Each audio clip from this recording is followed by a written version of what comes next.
Hello there, everyone, and welcome to Speaking Life, the podcast where I talk about things that inspire me to become the best version of myself each and every single day. I'm your host, David D. Petshower, and for today's episode, I want to touch on a subject people may not think too fondly of, that being enemies. When that word pops into our heads, what do we think of? People who we feel have wronged us? People we used to like, but then not so much after some time. People who oppose us for reasons we don't quite comprehend. At one point in our lives, perhaps we all thought that we had enemies. I at one point fell victim to that mindset myself not too long ago. More on that later. But I first want to mention an anime that I just finished watching over the summer. An anime that changed my perspective on how to live life. An anime that I think is incredibly underrated and should receive more attention. Ladies and gentlemen, today I'd like to talk about the Vinland Saga. Spoilers will be present, of course.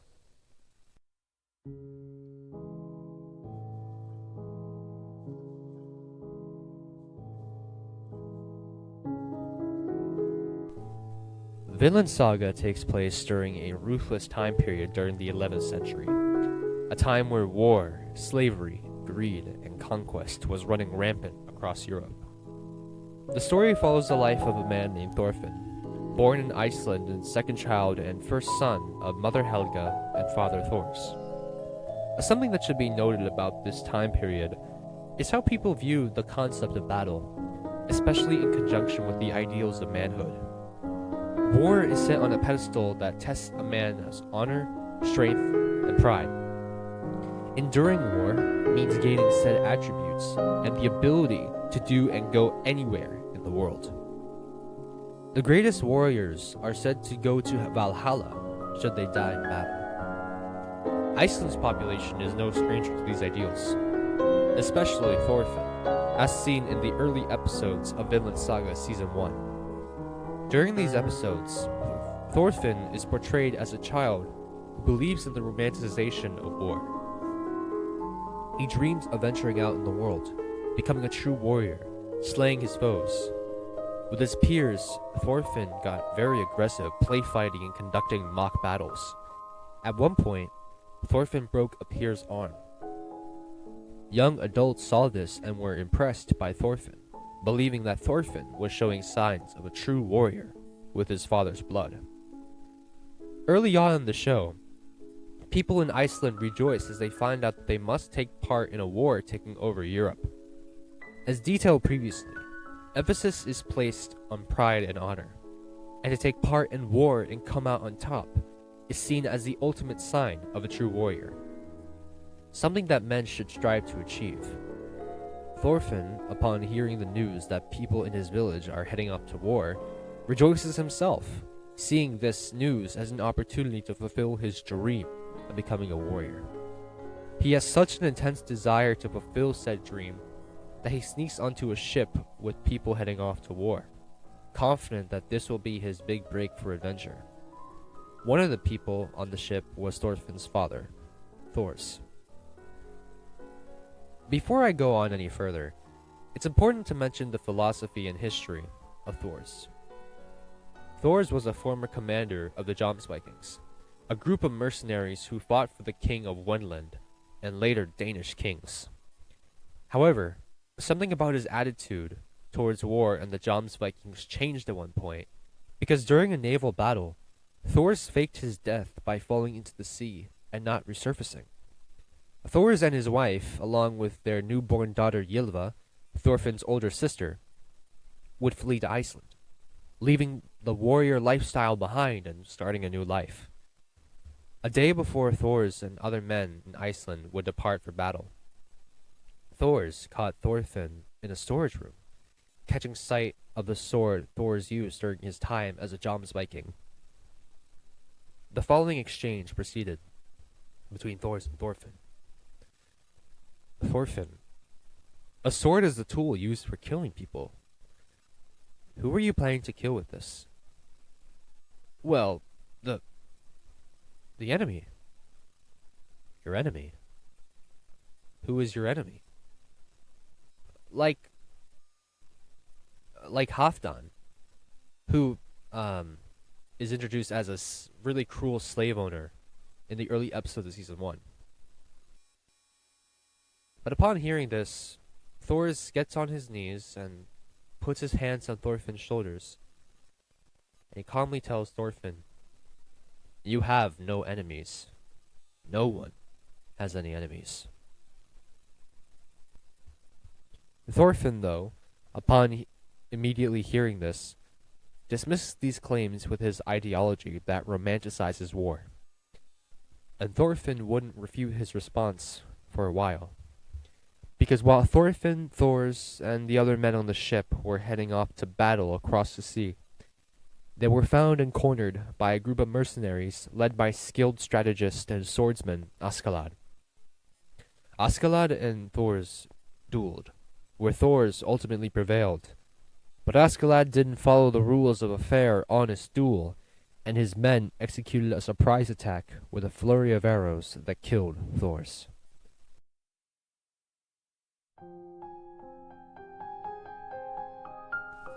Once our protagonist sees his father die in such an unfair manner, Thorfinn becomes enraged, just like how any kid would act in his position. Thor's attempts to instill life lessons in Thorfinn completely washes away from Thorfinn's conscience. Thor's death consumes Thorfinn's beliefs and goals and results in Thorfinn possessing only one goal: kill Askeladd in a fair duel to restore his father's honor. For 10 years, Thorfinn follows Askeladd and his mercenaries. Oh, by the way, Thorfinn saw Thors die at age 6. While traveling across Europe, Thorfinn witnessed heinous acts caused by Askeladd and his group, burning down villages, killing innocents, and forcing themselves onto women. He didn't partake in certain acts, but he didn't stop them either. For example, while witnessing a group of men forcing themselves onto a woman and being invited to join in, Thorfinn simply turned a blind eye to this instance and walked off. But while Thorfinn wasn't as heinous as some of the people he was traveling with, Thorfinn also wasn't a good person as well. You see, Thorfinn had an obsession with getting a duel with Askeladd, and that made Thorfinn partake in several heinous acts, whether that be killing people or burning villages. You see, as long as Thorfinn could get a duel with Askeladd, Thorfinn was willing to do absolutely anything. But even when Thorfinn got a duel, it would end in the same way, Askeladd prevailing. But that's not simply because Askeladd was a more experienced combatant than Thorfinn. In fact, I think it's possible Thorfinn could have defeated Askeladd, if not for one thing. Thorfinn was driven by pure rage, and Askeladd knew that, and he used it against him. Askeladd would do or say something to provoke Thorfinn, which would make Thorfinn's actions predictable. Look no further than their duel in Season 1, Episode 22, which is the most one-sided duel of all the duels we see. Askeladd disarms himself, throwing away his sword, enraging Thorfinn, who dashes forward to attack, only to get countered and utterly decimated. In fact, there was 2 spectators watching that battle, and one of them remarked, "This isn't a duel, it's a pure beatdown." And then Askeladd dies.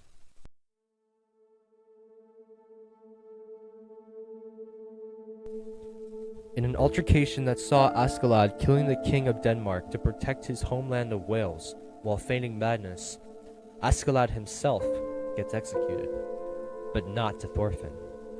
Rather, it was at the hands of Canute, the would-be king of England. Now, the YouTube channel Sage's Reign brings up something very intriguing, and that's the significance of eyes. Eyes have great meaning when it comes to understanding a person's emotion and thoughts. Vinland Saga emphasizes this belief.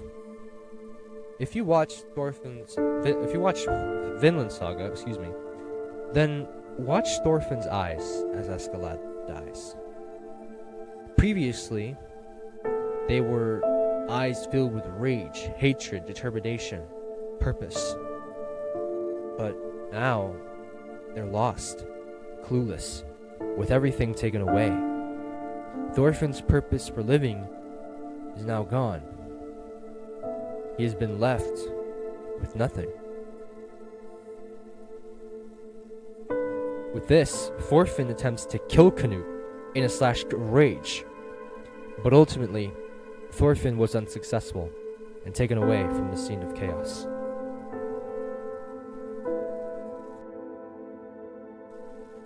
Due to Thorfinn's actions against Prince Canute, he was punished by enslavement, working for his slave owner Ketil on vast land.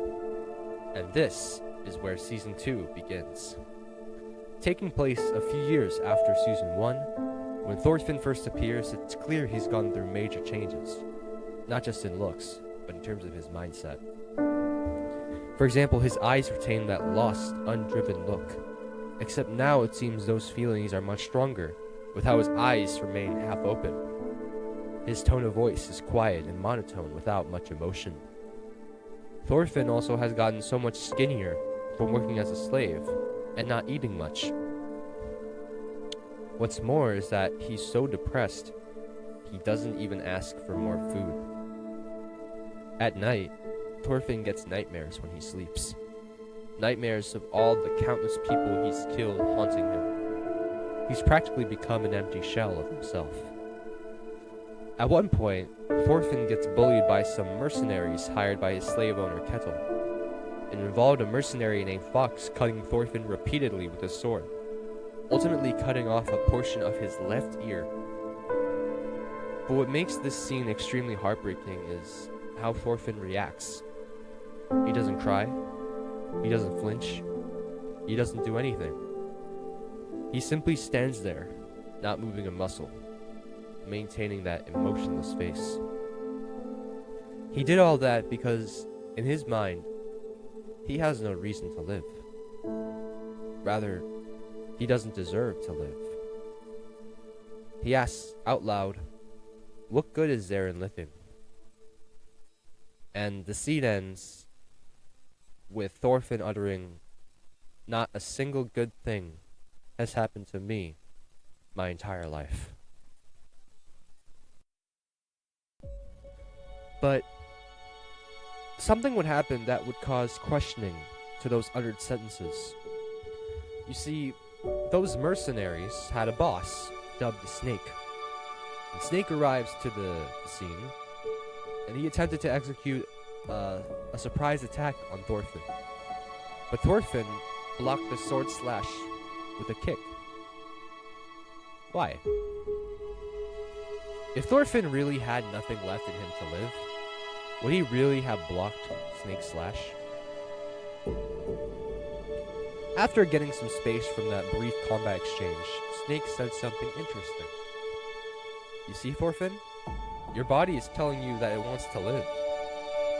If you ask me, this was the beginning of Thorfinn's redemption arc. His realization that maybe he does still want to live. And I think the next major step happens in episode 8 of season 2. As mentioned earlier, with Askeladd's death, Thorfinn's passion for living for 10 to 11 years was extinguished, making Thorfinn an empty man. But episode 8 introduced a beautiful quote for the empty person. Thorfinn and his friend Einar spend time with Sverkelj, Ketil's father, who taught them some fishing. And it's during this time fishing that Sverkelj mentions something. Sverkelj says, "If something is empty, then that means you can fill it with anything, one step at a time." My interpretation of this is that it's not just for people who feel empty, but I feel like it can apply for people who may feel like it's too late to do something or have doubts about their ideas. See, I follow this YouTube channel named Lessons from Anime, and in a video that discusses this phrase, he brings up a good point. At times, when there are things we don't prefer to do, like playing sports or cooking, do we actually know a thing or two about said subject? Sometimes, all it takes is time doing something or learning about something to develop an interest in something new, one step at a time. For Thorfinn, with him being a slave, he had to do a bunch of farm work. During his escapades across Europe, Thorfinn never really thought about farming or what it could offer. But after actually spending time learning about planting crops, performing labor, and fishing, he grew to love the process. Sometimes action is the best method of knowledge. Thorfinn's moment with Sir Belkill sets the momentum going for Thorfinn's redemption arc. And it's a strong start indeed. But shortly after that momentum would skyrocket in speed thanks to an event that, upon watching for the first time, I just watched in awe. I even paused for a minute to reflect upon my own life. You see, Thorfinn and Einar had a scuffle with some retainers that were suspected of sabotaging the land Thorfinn and Einar worked tremendously hard on. That scuffle turned into an all-out brawl, with Thorfinn getting knocked out. While knocked out, Thorfinn re-enters his nightmares, this time falling into what seemed to be a bottomless pit. Thorfinn gets a grip on the ledge of the rocky walls. Hanging on by his mere fingertips, Thorfinn looks below him to witness the ground completely covered in blood. It's a battlefield, consisting of corpses fighting against one another. If you ask me, it reminded me of a brutal battle royale style free-for-all. Thorfinn examines the location, watching in shock and horror.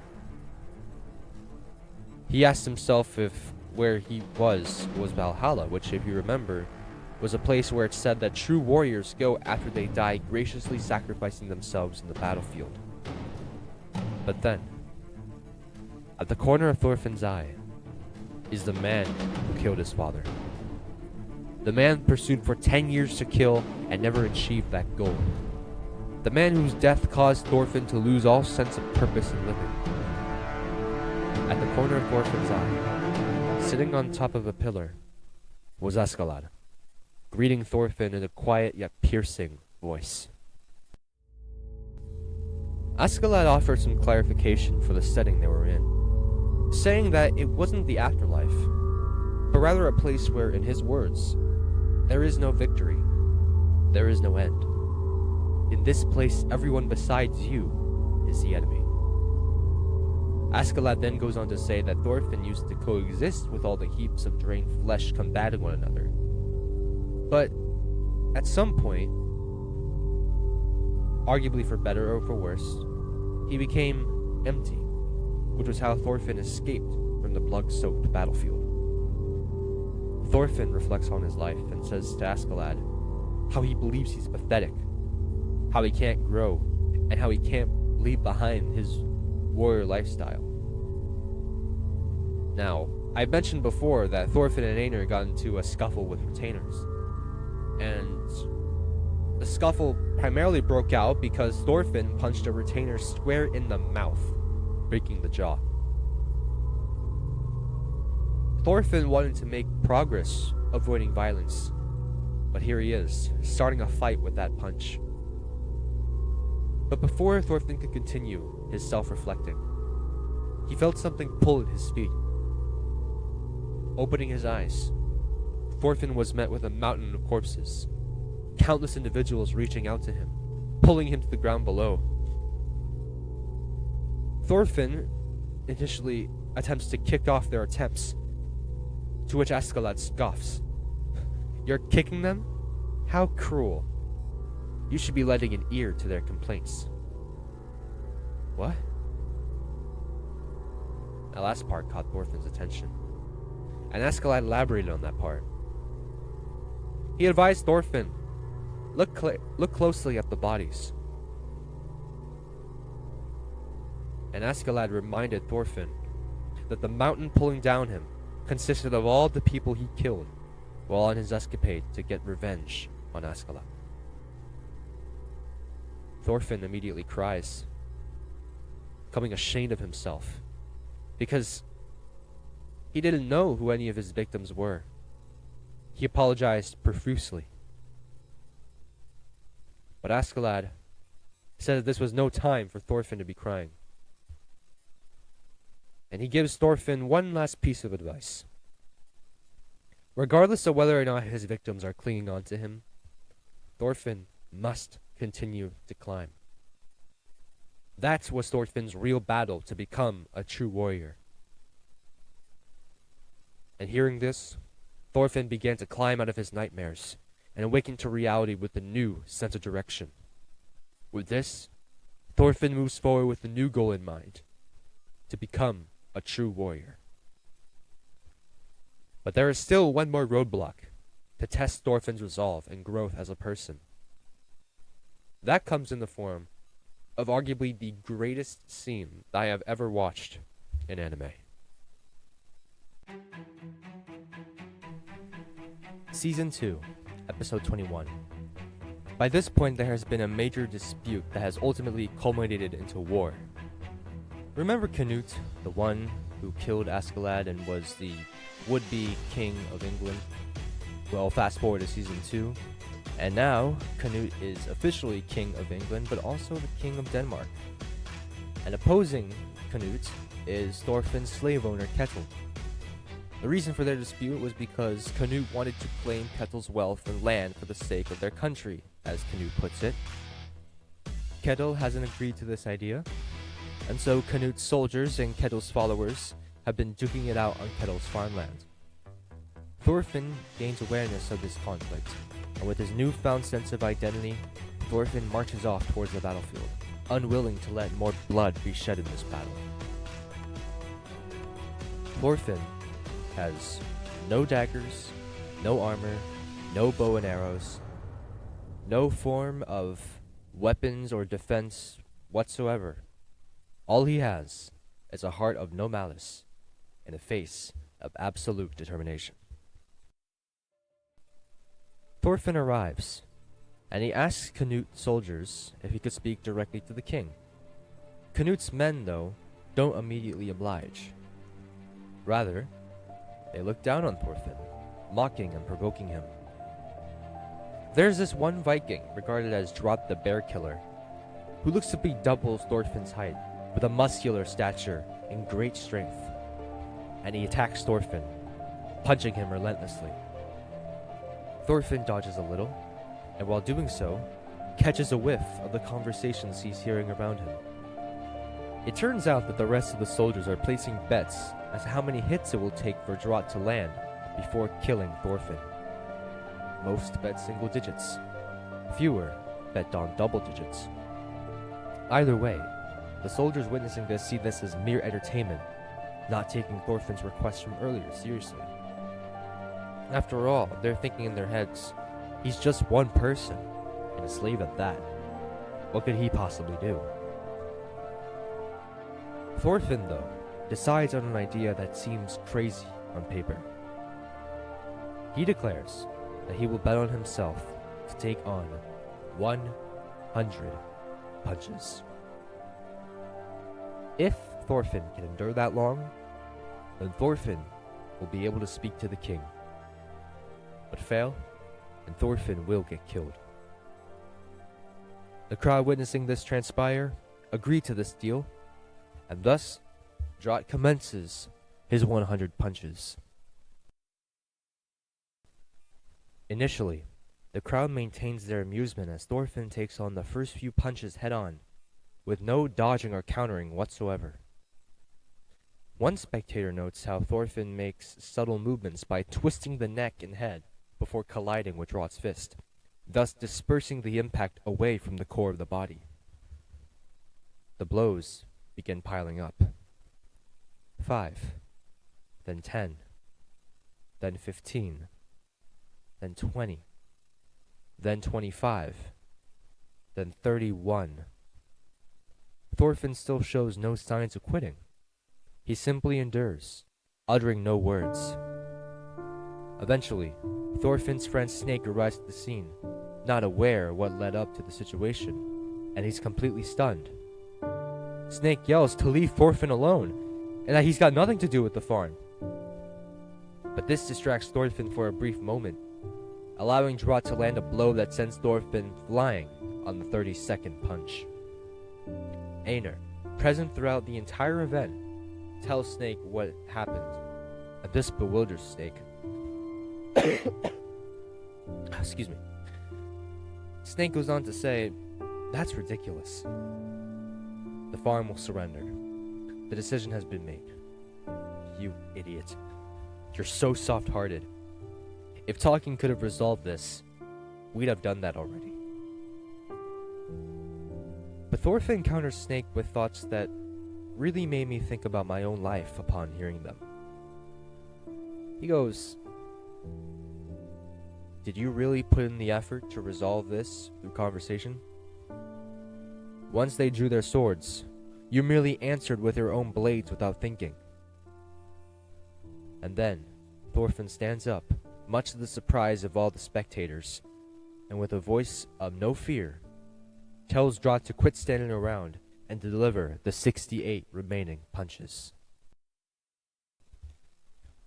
At the beginning of Drought's 100 punches, everyone was howling with delight, placing bets, ecstatic to see how many punches Thorfinn could endure.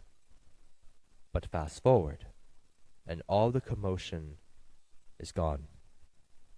Everyone merely watches. There is no shock, no happiness, no anger, no emotion whatsoever visible on everyone's faces. Everyone watches in absolute silence. The only noises that can be heard are Drought's fists making contact with Thorfinn's face in a brutal manner. On top of that, as the blows pile up, Drought gets more and more exhausted, panting heavily, while Thorfinn still remains silent. Eventually, Drought delivers the 98th blow, and then the 99th blow, and finally, the 100th blow. On that 100th punch, Drought collapses in pure exhaustion, and Thorfinn remains standing, his face completely covered in blood, swelling, and bruises. At the culmination of this incredible turn of events cements the accomplished growth of Thorfinn's character. Drought, gasping for breath after delivering 100 punches, acknowledged Thorfinn as a true warrior. One spectator named Wolf commended Thorfinn for his endurance and being well trained for combat. Yet Wolf asked Thorfinn one particular question. Why didn't Thorfinn fight back against Drought? If Thorfinn fought Drought and came out on top, then Thorfinn could still have been acknowledged by all the soldiers and granted permission to speak with King Canute. Thorfinn responds in the only way he could that capped off one of the greatest redemption arcs in fictional history that I have ever seen. With incredibly resounding music, Thorfinn says the following. There is no point in a peace negotiation if you go around punching people. I met you guys for the first time today. We don't know anything about each other. We hold no grudges. So why do we have to fight each other? It's ridiculous. Canute and Kettle are the ones who want to fight. The two leaders should just play a game of Viking chess and settle their issues. There is absolutely no reason for all of these people to gather and shed blood. We met for the first time today. You guys are not my enemies. I have no enemies. Now, I want to take a moment to share with you just how impactful Vinland Saga has been since I finished watching it over the summer. I really took a moment to reflect on what I learned from the anime, and I found myself really connected to Thorfinn in the sense that I thought I had enemies. See, I just graduated high school a few months ago, and I was very glad to be able to do so. To be honest, high school was arguably the worst time period in my life so far. Starting from my freshman year, COVID 19 hit in March 2020. And I think that partly in due to the virus, I lost in touch with a lot of people that I thought were great friends to have. And when I got back to school in person my junior year, because I decided to stay remote my entire sophomore year, things felt very different. Different in the sense that people just felt way more distant of each other. Um,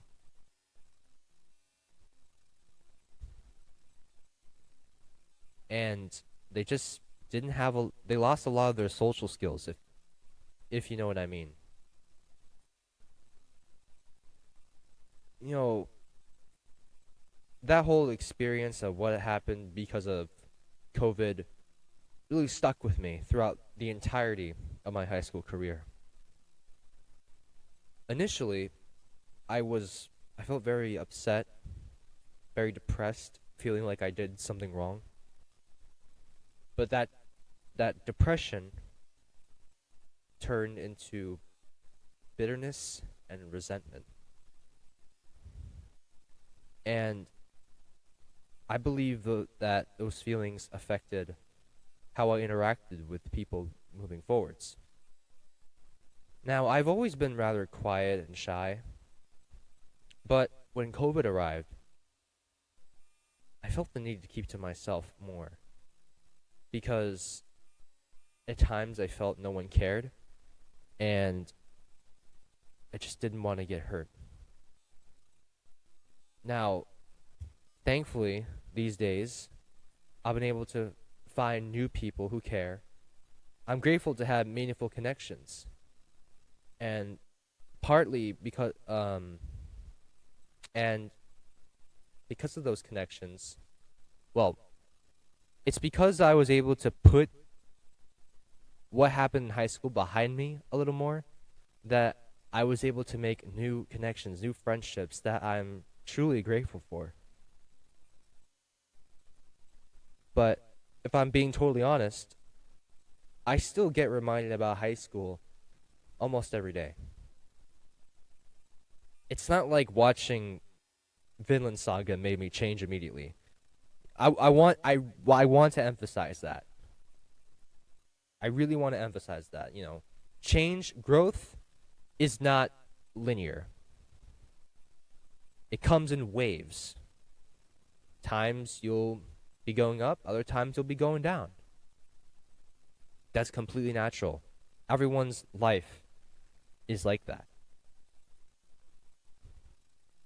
But thanks to Vinland Saga, I developed a greater sense of awareness about everything that's happened. The more I dwell on it, the more I've begun to finally leave it all behind me, bit by bit, and continue to climb with all the demons that have attached to me, just like Thorfinn, just like Thorfinn. I've realized that a lot what happened may not have been my fault. And I don't want the hatred that I once held in such a strong regard to consume me. You see, there's this thing called the villain arc, and it's a period of time that people may go through after experiencing extreme negative emotion. For example, maybe they broke up with a romantic partner, or they feel very betrayed by someone. And upon feeling those immense emotions, the villain arc sees people do things like work out more, take their jobs more seriously, or buy items that indicate they're of high status.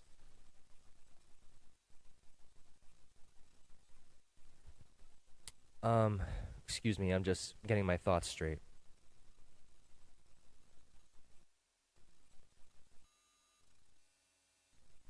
But for me, I don't want to go through a villain arc. Because it feels like if I go through a villain arc, I'll just be in the pockets of the people who I felt wronged me. Just like how Thorfinn was in Askeladd's pocket the whole time while Thorfinn wanted to kill Askeladd. And even if I work out more, I have a successful career, spend many luxuries, and brag about it to all the people I felt have wronged me, there's one more question that I need to ask myself.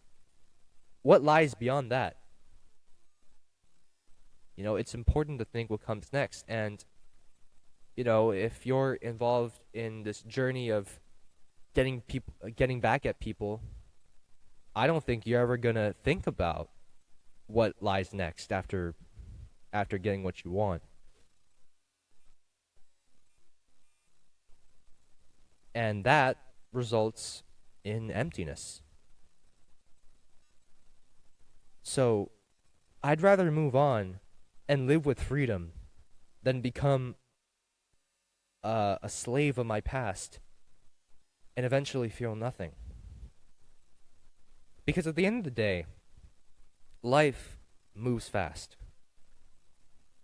It can move fast to the point where you realize that arguing with people, getting mad at things, those things end up being small moments of, more often than not, insignificance. Despite all the arguments, the disagreements you can have with your peers, your loved ones, those you care about, we can all still live alongside one another and hope for the best with each other.